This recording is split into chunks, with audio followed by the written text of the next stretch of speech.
Voilà, de retour sur la libre antenne pour cette deuxième partie. Donc une première partie qui s'est interrompue brusquement, inopinément, indépendamment de notre volonté, puisque c'est un plantage. Et donc voilà, on repart, on est toujours avec Jimmy Davidou, et on est toujours en plein dans les conflits sociaux, en plein dans l'œil du cyclone, pour essayer de comprendre ce qui se passe et les enjeux justement derrière ce projet de loi, qui n'est plus au stade du projet d'ailleurs, puisque maintenant il va être véritablement adopté. Enfin, il faut encore qu'il passe au Sénat, il faut qu'il passe, et qu'il y a encore la promulgation auprès du président de la République. C'est pas totalement fait. Voilà, après le décret d'application, il y a quand même le procédure encore juridique à mettre en place. Mais bon, on est à la moitié du parcours, on va dire.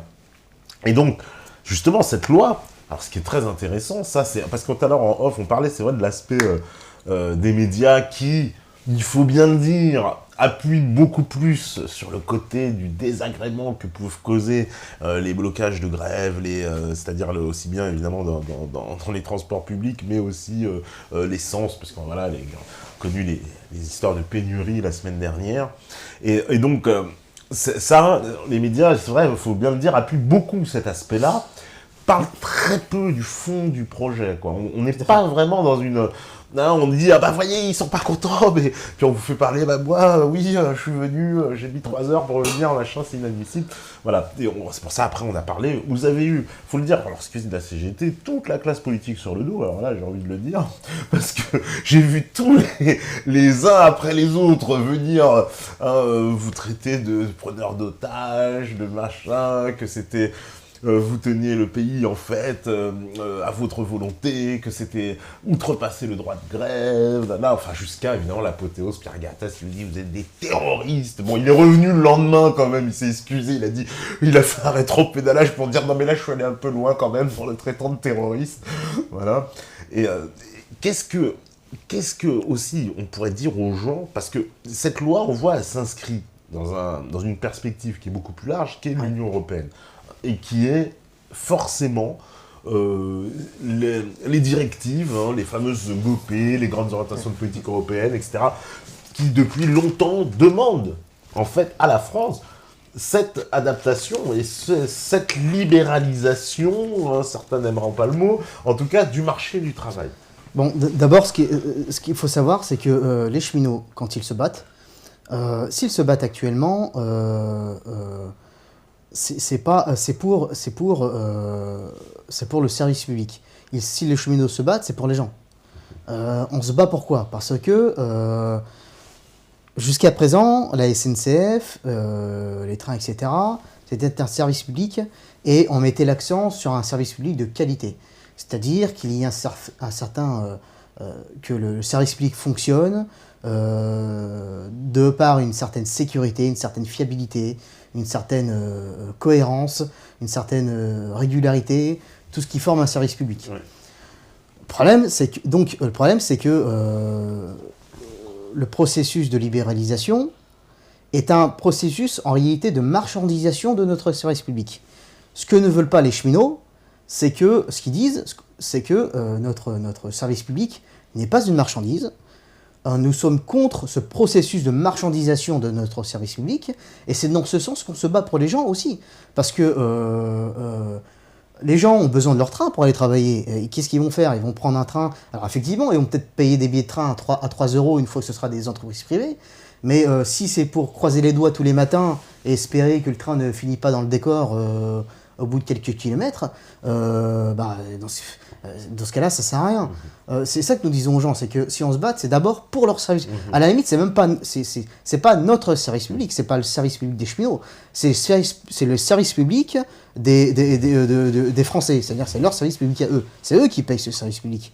Et dans ce sens, on peut pas faire du profit, faire du rendement avec un service public. C'est-à-dire en plus la notion de service public, elle est très attaquée par l'Union européenne. Tout à fait. Ils ne veulent plus de service public, clairement. Enfin, on l'a vu, puisque les traités européens imposent déjà d'avoir cassé nos entreprises de service public en deux, la Poste, la SNCF, EDF, GDF, etc.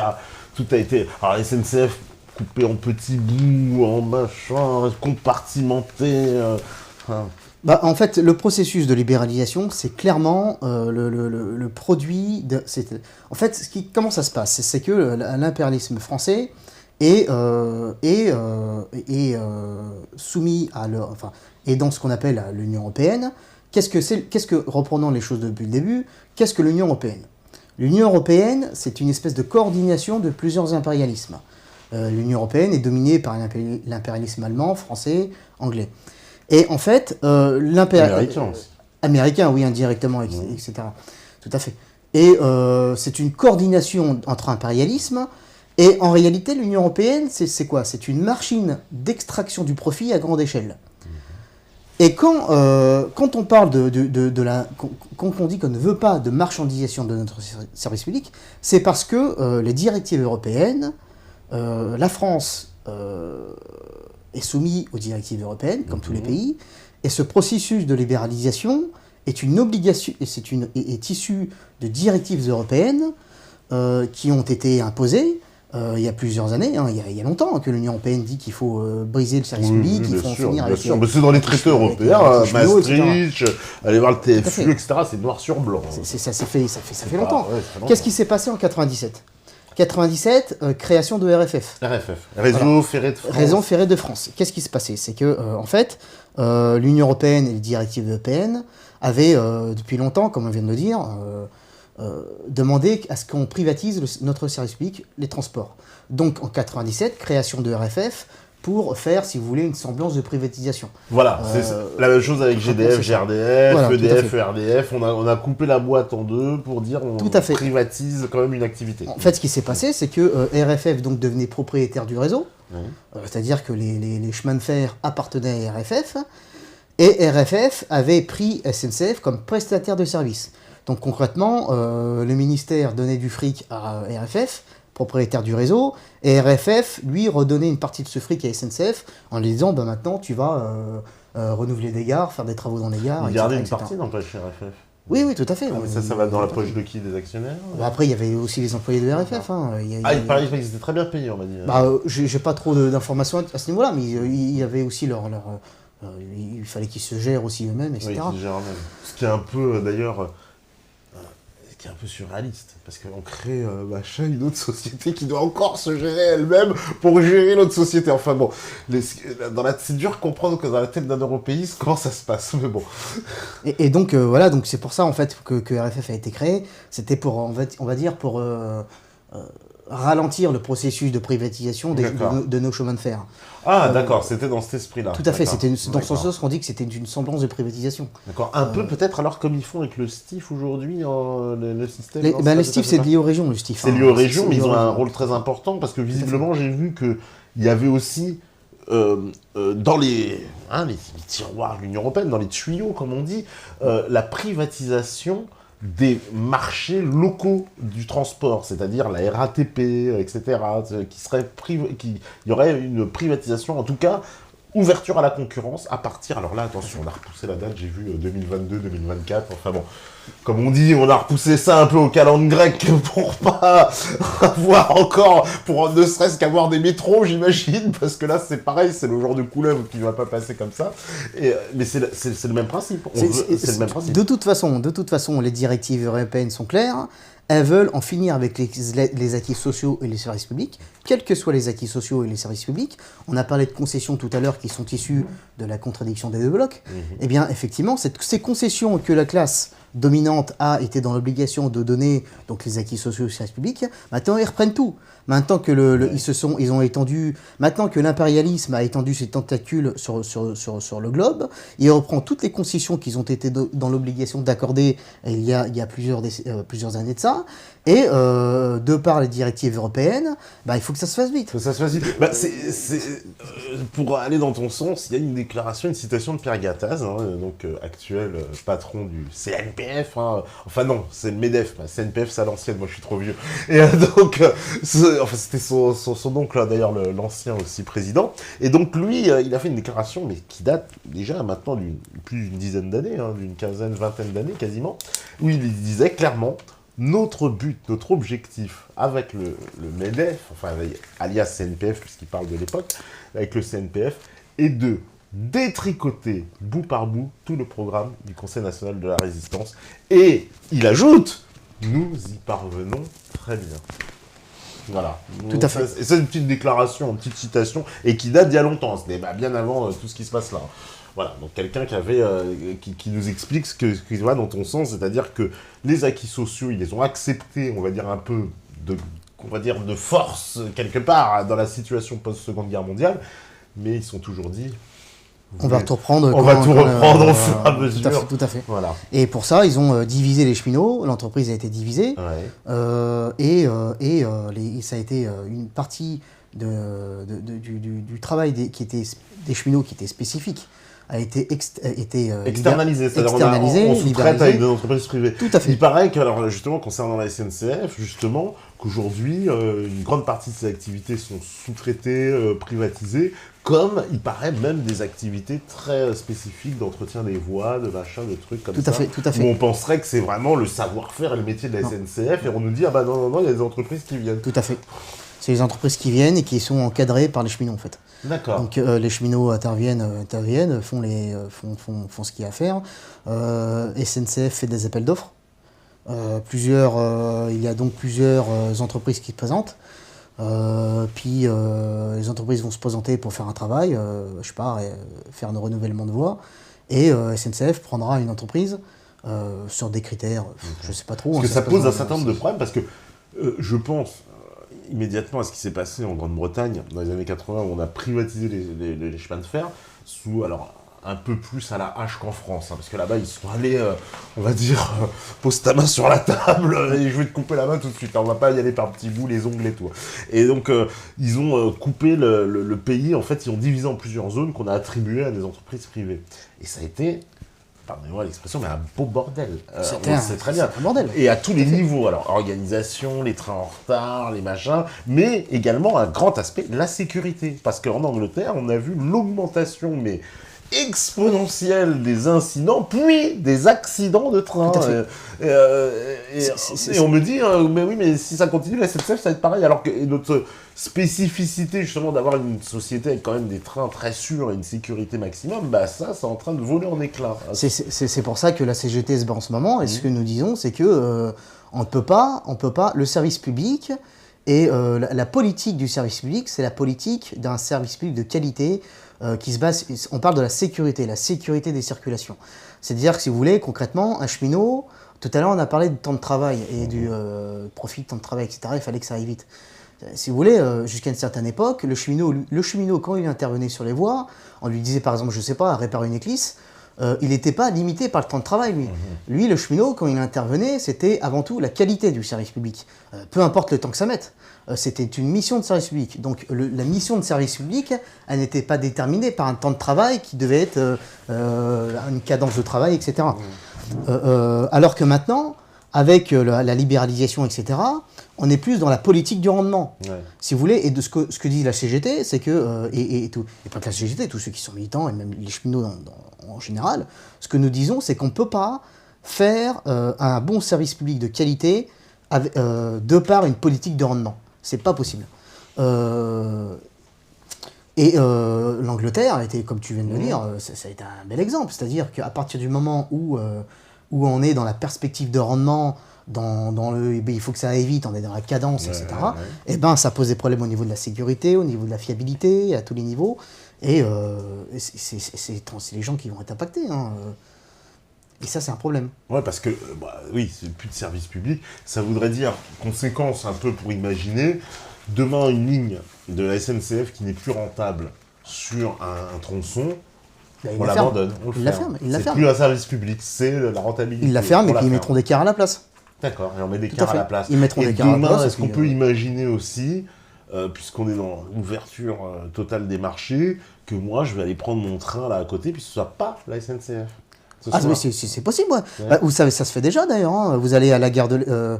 je crois que c'est... dans une des gares parisiennes, il y a une compagnie totalement privée qui s'appelle Tello, et qui fait du transport voyageurs, et qui vous emmène en Italie, et c'est totalement privé. C'est pas la SNCF, ça. Donc ça se fait déjà. Hein. Et en fait, Mais est-ce qu'on n'a pas un intérêt, nous, consommateurs, à trouver quelque chose là-dedans? Et là, je parle, tout à l'heure, voilà, on parle de Uber. Est-ce que, voilà, Uber, je veux dire, pour ceux qui n'étaient pas des consommateurs de taxi, c'était quand même aussi une petite révolution d'avoir voilà, un véhicule. Et puis, je dois bien dire, très pratique. Hein, on met une application, la voiture vient en quelques minutes. Voilà, vous avez quelqu'un qui est là avec un véhicule qui vous emmène, en plus, on va dire, à un prix à peu près identique à ce que ça vous aurait coûté dans un taxi classique. Donc, est-ce qu'il n'y a pas un intérêt pour nous, consommateurs? Est-ce que demain, moi, je n'ai pas mon intérêt? Est-ce que je me dire, bah tiens, justement, je vais prendre mon billet pour l'Italie, et puis j'aurai le choix, bah, j'ai un billet SNCF à 120 €, puis la compagnie, tel autre, qui me dira, ah bah là, je vous fais une promo à 95. ouais, non, mais c'est totalement, je veux dire, c'est naturel de réagir un peu comme ça. Hein. Je veux dire, on est tous Ah non, je fais le profane. voilà, non, mais c'est normal.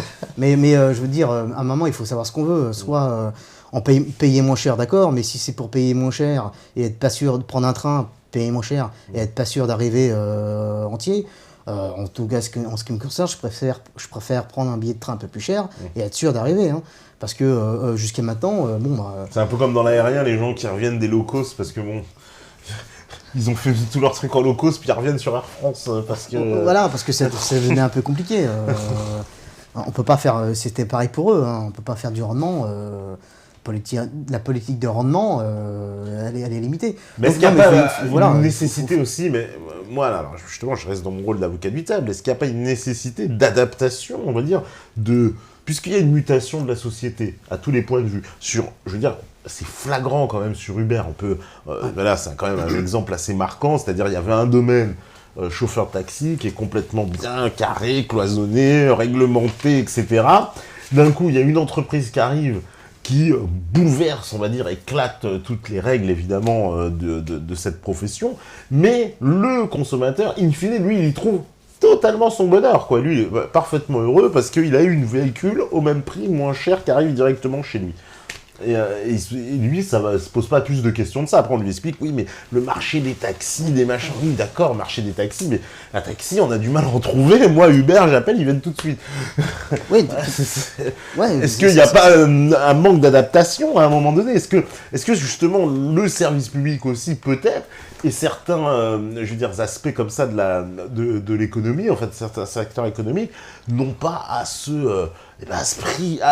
pas à se privatiser, mais à s'adapter, on va dire, à se transformer aussi pour ramener aussi un véritable service encore plus à la personne. Non, mais je crois que cette évolution, on a parlé tout à l'heure de directives européennes. Ouais. Ce qu'il faut savoir, c'est que, d'ailleurs, on pourra reparler des directives européennes qui sont qui sont des obligations pour les différents États. C'est une adaptation qui va c'est pas dans le sens de l'évolution, d'une évolution positive. À partir du moment où cette évolution est déterminée par une perspective, par une volonté de profit, par une volonté de faire plus de profit, par une volonté de casser les services sociaux, les acquis sociaux, produits des luttes de classe pour faire du profit, à partir de là, l'évolution va dans le mauvais sens. Et les gens, je comprends que les gens réagissent comme ça, mais les gens, en même temps, les pauvres, ils partent le matin travailler, rentrent le soir, il est tard, ils travaillent toute les journées, ils sont fatigués, ils conneries à la télé. Bon, j'appelle mon Uber, il est là tout de suite. Voilà, il est là tout de suite, mais bon, après... Après, oui, il y a tout ce que ça cache, évidemment, le système qu'il y a derrière, ça c'est vrai. Mais le consommateur, il se pose pas plus de questions de ça. Demain, s'il a des trains à l'heure, que ces trains sont moins chers que la SNCF, il ne se posera pas plus de questions de ça. On va dire, bah oui, mais moi j'ai mon train, il est là, il est parfait, ça fonctionne. Tout à fait. Oui, mais de toute façon, il le verra il le verra de par les faits. Quand ce qui s'est produit en Angleterre, si ça se produira aussi. On a l'exemple, voilà, on a un exemple, et on pourra, à ce moment-là, on leur dira, ben vous voyez, où est-ce que vous voyez, vous payez vos billets de train un peu moins cher, mais vous voyez ce que ça engendre. Ouais. Il y aura des problèmes, peut-être. Je touche du bois pour qu'il n'y ait plus de catastrophe, mais on peut pas. C'est possible que ça se reproduise, et quand ça se reproduira, ils comprendront que le service public, les cheminots, des fois, ils étaient un peu prises de tête quand ils faisaient grève, mais par contre, leur train, c'était sécurité. Au premier accident de train, tout le monde reviendra à la SNCF, c'est ça. Alors je vais prendre justement, en plus, il y a tellement de questions que ce soir, on est obligé de prendre direct un peu de questions quand même. Alors on me dit, la question qui a, parce que les questions, donc il y a des petits plus, donc il y a des questions qui sont plébiscitées plus que d'autres, tu vois, elles apparaissent en gras. Alors, sachant que la loi El Khomri est une loi qui découle directement des directives européennes, la CGT est-elle pour une sortie de l'Europe? Sinon, sa position sera bancale et ne pourra aboutir au combat social voulu. C'est une question, parce que justement, alors, les gens comprennent parfaitement que ça s'inscrit on va dire, dans l'Union européenne, les directives européennes, et à ce moment-là, ils disent, mais pourquoi la CGT n'appelle pas la sortie de l'Union européenne? Ce serait cohérent dans la logique. Ouais, mais je crois qu'en fait, il y a l'aspect, j'ai presque envie de dire, il y a deux CGT dans la CGT. Ouais. Il y a la direction CGT et les militants à la base. Mhm. Il y a des contradictions, il y a voilà. Et je crois qu'on peut pas prendre ce genre de décision, on peut pas les présenter comme ça maintenant d'une manière. Je pense que ce serait pas maturé. Parce que tout à l'heure on a parlé de conscience de classe. Et on a parlé tout à l'heure justement de ce que percevaient les gens, etc. Je crois que d'abord, l'objectif, c'est de conscientiser les travailleurs, Ouais. de leur insuffler une conscience et leur expliquer le fonctionnement de tout ce système. Une directive européenne, par exemple, on peut en parler, comment elle fonctionne. On parle de directive européenne, mais les gens ne sont pas forcément informés de comment comment naît le projet d'une directive européenne, comment elle se consolide, etc. Et si vous voulez, je crois que la CGT, d'abord, son premier rôle, c'est de défendre les salariés. Son premier rôle, c'est de défendre les travailleurs, et qu'effectivement, elle doit d'abord répondre à des questions qui sont des questions immédiates, des questions qui sont mais en cohérence avec la conscience, le degré de conscience des travailleurs. On peut pas. Sur l'Union européenne, c'est passé trop tôt, c'est ça? C'est pas... Parce que c'est une idée qui semble être... j'ai déjà rencontré des militants CGT qui sont, et aussi récemment encore du Parti ouvrier indépendant, et qui sont pour une sortie de l'Europe. Mais il est vrai que dans les grandes instances et à la direction de la CGT, ça n'a pas l'air d'être du tout sur la table. Ce qui, en plus, des fois, marque des incohérences, même dans la politique générale du syndicat, parce que finalement, la CGT en appellera à sortir de l'Union européenne. Je pense qu'elle obtiendrait encore plus de gens qui viendraient s'inscrire. Moi, je le pense. Je crois que la sortie de l'Union européenne, le danger qu'il y a avec la question de la sortie de l'Union... Moi, je suis pour la sortie de l'Union européenne, hein, je suis totalement pour. Si on doit maintenant décider... Pour aller au bout de la logique... Moi, oui. Sur l'Union européenne. Attention, hop, un petit... Attends, on va te leur lettre. Hop. C'est les aléas du direct, ça. Voilà. Mais à partir du moment où l'Union européenne est une coordination de plusieurs impérialismes et que c'est une organisation du capital à grande échelle, il faut faire attention avec la question de la sortie. Pourquoi? Parce que pourquoi faire? Je crois que sortir de l'Union européenne pour revenir à un capitalisme national, vous voyez, faudra décider après. Sortir d'un capitalisme à l'échelle européenne pour revenir à un capitalisme national, je crois que ça n'améliorera pas forcément les choses. On sera toujours dans le capitalisme. Abolir le capitalisme? Parce que ceux qui veulent sortir de l'Union européenne, ils ne veulent pas forcément abolir le capitalisme. Pour l'instant, l'idée n'est pas encore...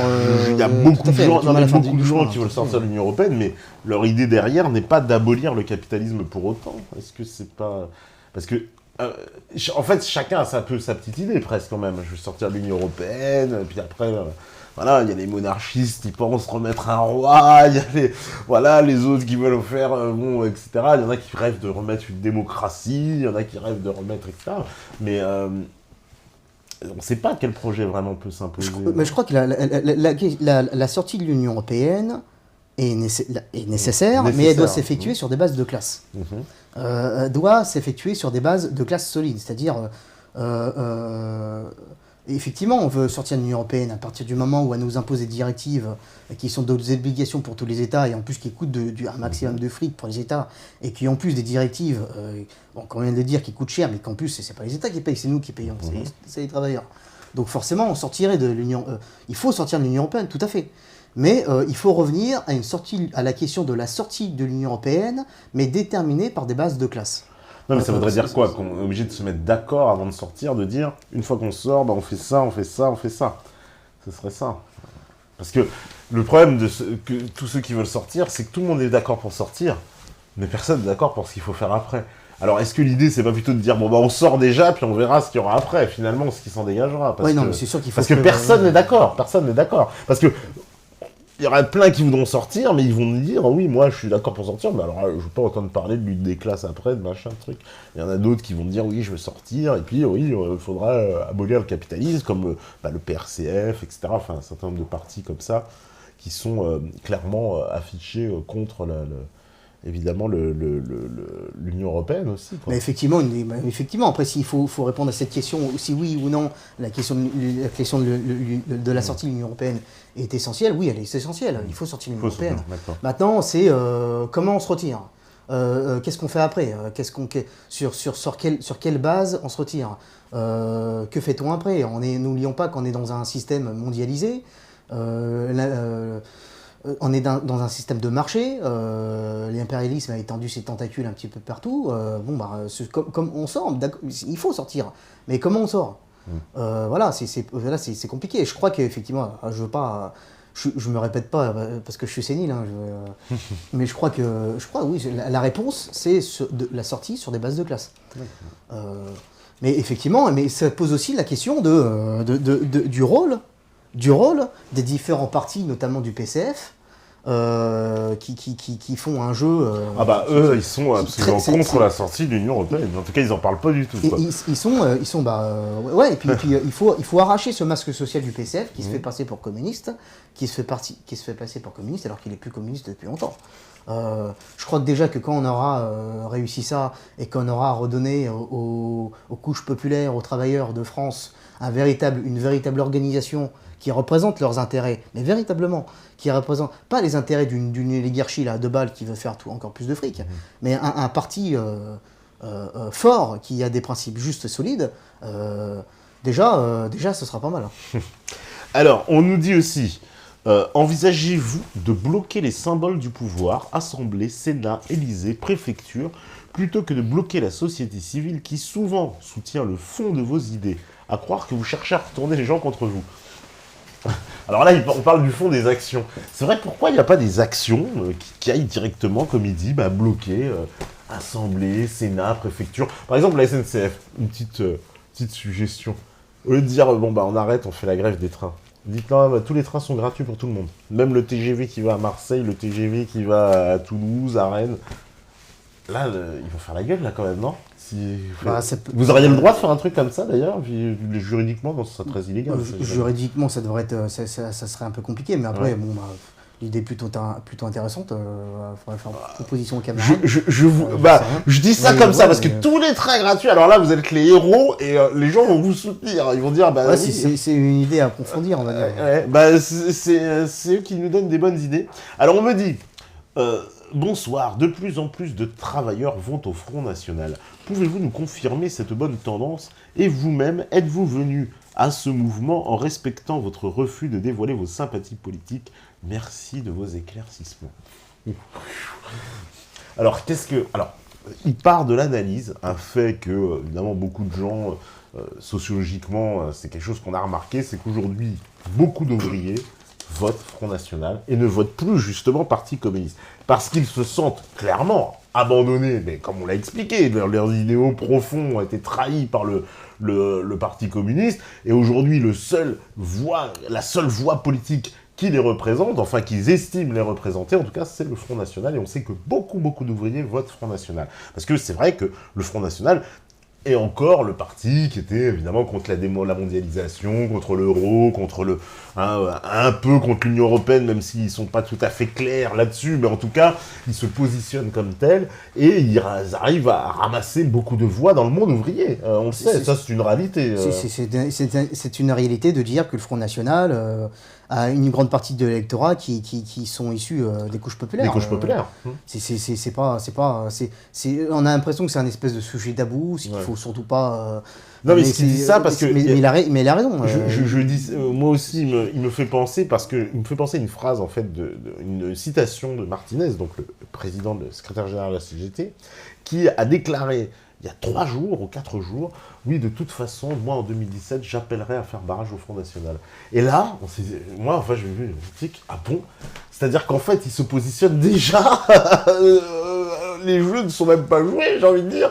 Mais c'est clair, c'est-à-dire, c'est quoi, la CGT va pas faire un peu le rôle de Mélenchon, finalement, ce qu'avait fait Mélenchon, je parle, en 2012, où on sait très bien, il a emmené toute une partie de l'extrême gauche pour les vendre au deuxième tour, je veux dire, à 20h30, 37, il était déjà en train de dire il faut voter Hollande, quoi qu'il arrive, et puis, d'ailleurs, sans concession. Regardez la séquence de Mélenchon, c'est hallucinant.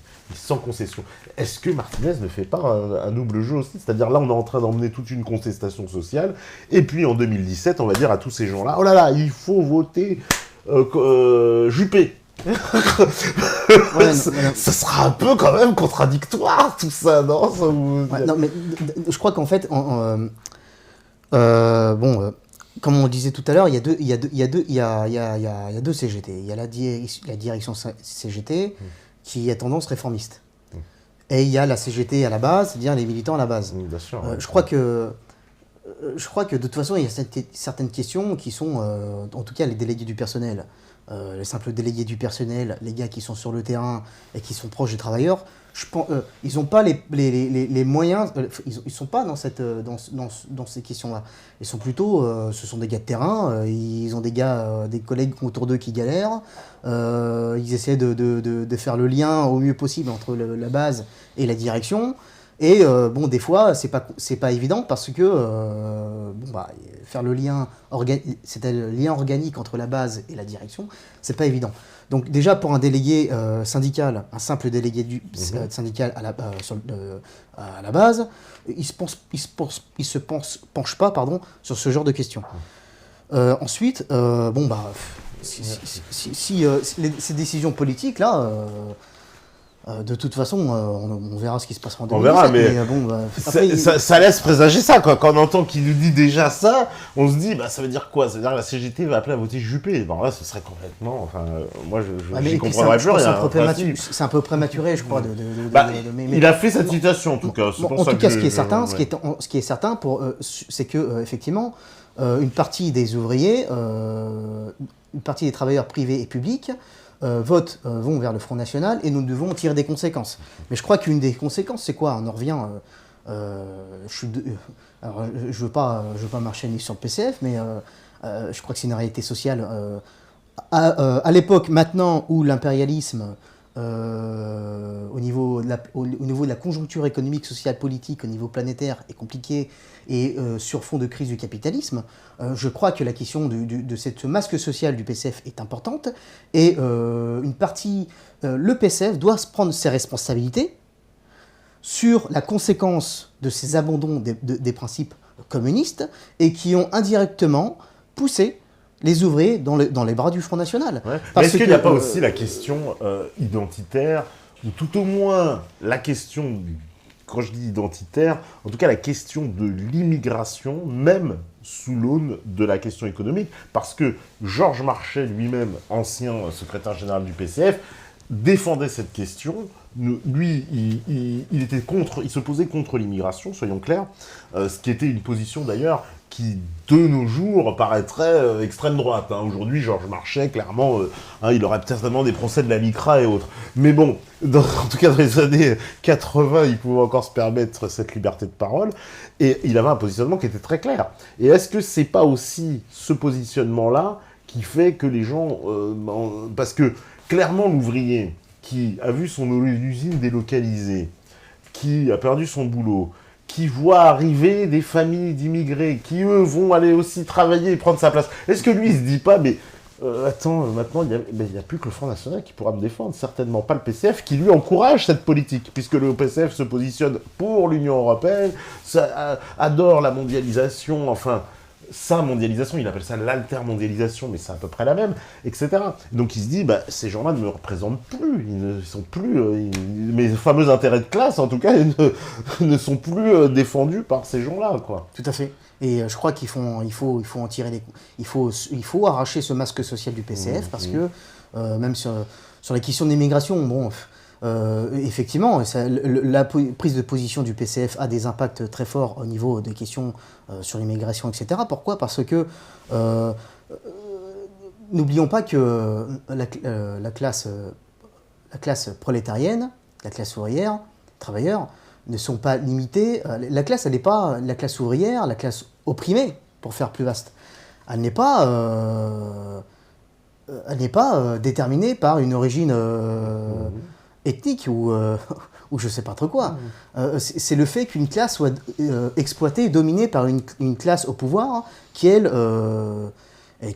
aussi est cosmopolite, hein, n'oublions pas.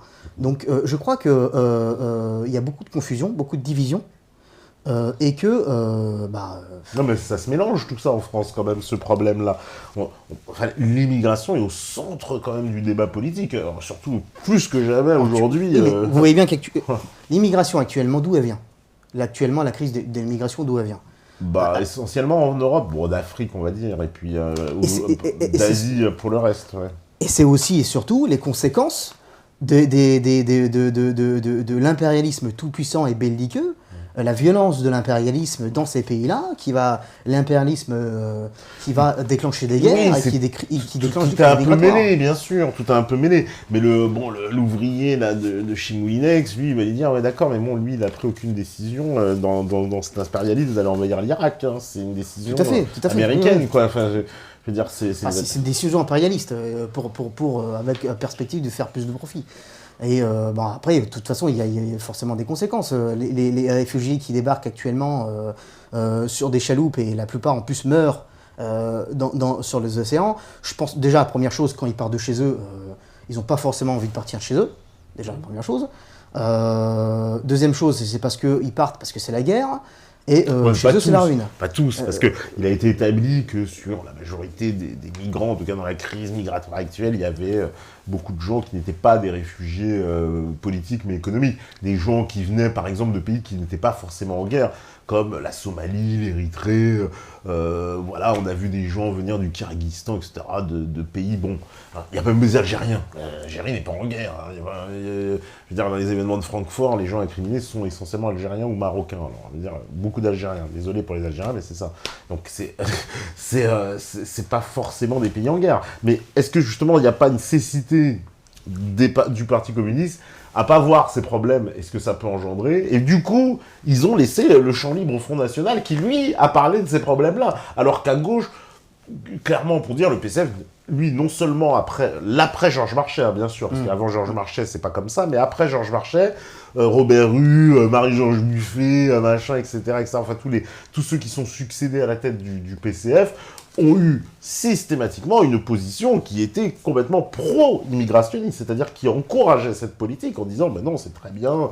Et les banlieues, d'ailleurs, dites banlieues rouges, sont les banlieues où on retrouve évidemment les plus hauts taux d'immigration, puisqu'on a accueilli des logements sociaux en masse, on sait très bien, dans les villes du 93, ceux qui habitent le savent très très bien. Ouais, je connais un peu. Voilà, donc forcément, est-ce que justement, c'est ça, d'ailleurs, le revers de cette médaille, c'est que un parti communiste, je crois qu'il contrôlait l'ensemble, il contrôlait les 28 communes de la Seine-Saint-Denis, il n'en contrôle plus que 14, il me semble. Et il partage avec les socialistes. Hein, c'est un PCF qui est totalement déconnecté des masses. Ouais. Il fut une époque où le PCF avait des cellules dans tous les quartiers, avait des cellules dans toutes les villes, etc.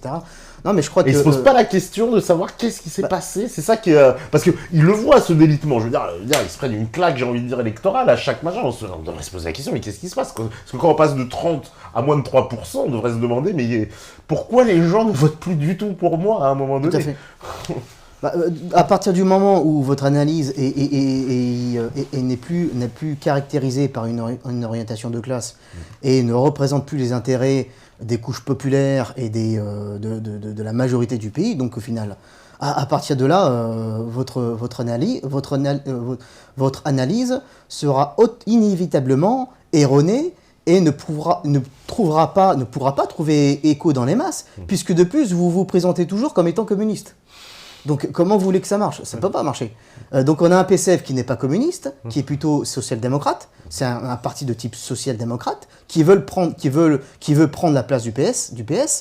C'est clairement on a parlé de contradiction entre la social-démocratie dépérissante matérialisée par PS et la social-démocratie naissante matérialisée par le PCF. Concrètement, il fut une époque où le PCF appelait à l'organisation des ouvriers et au prolétariat contre la classe dominante et à faire la révolution, etc. Mais maintenant, elle est plutôt sur elle espère un bel avenir dans le capital, dans le système. Donc du coup, quand on perd cette orientation de classe, mais comme on vient de le dire, mais sur la base d'un masque social, c'est-à-dire en se présentant toujours communiste, ça ne peut pas marcher. Et donc forcément, toute analyse que posera le PCF est totalement erronée. Forcément. Ouais, parce qu'à un moment donné, ils vont se confronter aux faits, et là, ça ne collera plus. Quoi. Bah oui, parce qu'ils vont dire, bon, l'immigration, machin, mais moi, il est toujours sur la base d'un soi-disant communisme. Mais ils ne sont pas communistes. Donc forcément, il y a une incohérence, ça engendre une incohérence, et cette incohérence, les couches populaires ne peuvent pas le comprendre. Donc au final, qu'est-ce qu'ils font? Comme ils galèrent, les gens ils galèrent de plus en plus, et les différents points repris dans la loi El Khomri, après la loi El Khomri, là, ça va être pire. Ça va être un retour en arrière. Les gens, ils vont pouvoir, les accords d'entreprise, sortant d'un cadre juridictionnel, c'est-à-dire que les entreprises pourront faire ce qu'ils veulent. Ce qu'elles veulent, ouais, c'est ça, oui. Ça, en gros, dans un accord d'entreprise, elles feront ce qu'elles veulent. C'est-à-dire, moi, j'ai mon entreprise demain. C'est arrivé, le cas de figure, c'est déjà produit, je sais, en Espagne, lors plus haut de la crise. C'était il y a 1 an, 2 ans. Vous savez qu'on de toute façon, on parlait beaucoup de l'Espagne. Et il y avait une entreprise qui s'est installée là-bas, une entreprise de jeux. Donc de jeux d'hiver, jeux casino, etc., etc. Et donc, ils ont dit, ouais, non, mais attention, nous, on vient s'installer, mais on ne veut aucune de vos lois sociales. Vous gardez tout, on veut nos propres lois, nos propres règles. L'Espagne a dit, il n'y a pas de souci. Et ils l'auront installé, donc ils sont installés, et ils n'obéissent qu'à leurs propres règles. Et du coup, que l'expérience a plutôt fonctionné positivement, selon eux, et de nouvelles entreprises ont été invitées à s'installer sur le même principe. C'est-à-dire, vous venez avec vos règles, et on ne vous imposera rien. Donc du coup, ça peut être, oui, tu vas travailler 12 heures d'affilée, tu n'auras pas tes 3 jours de repos. C'est l'article 2, finalement. Ouais. C'est l'article 2. C'est quoi l'article 2 ? Le fameux article 2. Alors, l'article 2, c'est quoi ? L'article 2, ça veut dire que pour l'instant, si vous voulez, les accords de branche priment sur les accords d'entreprise. D'accord ? Donc, par exemple... donc, les fameuses conventions collectives. Tout à fait. Les conventions collectives nationales de branche vont primer sur les différents accords qui seront mis en place dans les entreprises. Dans les entreprises. D'accord. C'est-à-dire, moi, je suis par exemple dans l'hôtellerie, j'obéis à la Convention nationale de l'hôtellerie, donc cette convention sera au-dessus de 6 mois, j'ai décidé quelque chose qui est contradictoire avec la Voilà, ça veut dire que dans un hôtel, par exemple, il va y avoir une réglementation mise en place dans l'hôtel, mais la réglementation sera toujours subordonnée à la réglementation plus générale. Voilà, la convention collective. Convention collective de branche. Avec cette loi, avec la loi El Khomri, ils vont inverser le système en fait. Ils vont donner le primat sur les accords d'entreprise et non plus la convention collective. Primeront sur les accords de branche. Autant dire qu'ils vont tous les faire sauter. Parce que les conventions collectives sont plutôt favorables en général aux employés. Non, tout à fait. En fait, ce qui va se passer, c'est que à partir du moment où les accords d'entreprise vont primer sur l'accord plus général, global, le patronat pourront établir des règlements donc, qui sortiront d'un cadre global et ils feront ce qu'ils voudront. Voilà. Et ils voudront ce qu'ils voudront. Et comment on l'a vu. Par exemple, dans certaines branches, on oblige à payer, le double le dimanche. Lui, il voudra dire, non, dans mon entreprise, on paye normal le dimanche. Et on lui dira, c'est mon accord qui prime au-dessus de la convention collective. Tout à fait, parce que quand on dit les accords d'entreprise, tout ce qui touche aux conventions d'entreprise, c'est évidemment tout ce qui touche à la durée de travail, tout ce qui touche aux conditions de travail, aux projets, etc. Pour comprendre, là, avant qu'on aille justement à la pause, là, on arrivait vite, oui, c'est arrivé vite cette deuxième partie, mais pour comprendre, cette loi El Khomri, puisque, on sait, le packaging qui nous est présenté, le storytelling, comme on pourrait dire, de l'histoire, ça va améliorer l'emploi. D'ailleurs, c'est une loi pour l'emploi. Mais là, dans toutes les mesures que tu nous as décrites, je vois pas en fait ce qui va résorber le chômage. Parce qu'on nous, en fait, on nous explique qu'en supprimant les conventions collectives, en supprimant les règles, en faisant travailler les apprentis pendant 10 heures, on va supprimer le chômage. Ah, Alors par théorie, quelqu'un qu'on fera travailler plus longtemps, j'aurais plus besoin d'embaucher. Enfin bon, si je suis dans le raisonnement un peu... Mais je crois que de toute façon, le système n'a pas du tout l'intention de résorber le chômage. Ouais. Parce que le chômage a un rôle dans le capital. Dans le système. Toujours mettre la pression à l'employé, c'est ça? C'est l'épée de Damoclès au-dessus de la tête. Voilà, c'est un peu Parce ça. que certains économistes disent qu'on entretient un chômage endémique pour maintenir une pression sociale sur les gens et sur les salaires. Le chômage, c'est ce qu'on peut appeler l'armée industrielle de réserve, qui va agir, qui va pousser à l'aliénation dans les entreprises. Concrètement, le travailleur qui a un boulot, et même s'il a un boulot qui galère, il touche pas grand-chose, il se dit, bon bah, je suis pas au chômage, j'ai quand même un travail, je suis pas au chômage. Ouais, c'est ça, ouais. Donc, bon bah, je m'accroche, il faut que je galère, mais il faut que je m'accroche parce que bon bah, je préfère travailler qu'être au chômage. Donc, les chômeurs vont pousser à l'aliénation des travailleurs dans les entreprises, vont pousser vont pousser quelque part indirectement à maintenir l'exploitation quelque part. Le chômage, c'est dans ce sens que, alors il y a des aspects plus scientifiques, on va dire, notamment liés aux forces productives. Ouais. Dans les secteurs de production, quand on a des rapports de production qui vont s'établir entre les travailleurs et le patron, c'est-à-dire entre la classe capitaliste et le prolétariat, et ces rapports de production, à un moment, il va y avoir une contradiction justement il va y avoir une contradiction dans les rapports de production. Ce qui fait que les forces productives, il va y avoir une purge des forces productives. C'est-à-dire, il va y avoir des licenciements, c'est-à-dire concrètement, à un certain degré de développement de la société, quand la contradiction entre les salariés et le patronat devient trop pesante, devient trop oppressant pour le système, ils vont purger une partie de leur force productive, c'est-à-dire ils vont virer des salariés, et ils vont aller piocher dans l'armée industrielle de réserve, dans le chômage, pour remplacer les salariés qu'ils avaient licenciés avant. C'est un système, c'est un mécanisme qui est lié à ce qu'on appelle au développement des forces productives. Et donc si vous voulez, le chômage le système n'a surtout pas pour principal objectif de résorber le chômage. Ils ont un rôle. Ouais.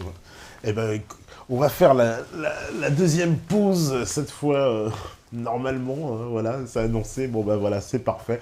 Eh ben, on fait la pause et on revient juste après, et là, on va répondre à vos questions, on essaiera de répondre au maximum, en tout cas, parce que je sais qu'il y en a beaucoup, beaucoup, beaucoup. Donc, ben, voilà, c'est la pause, à vous, la régie.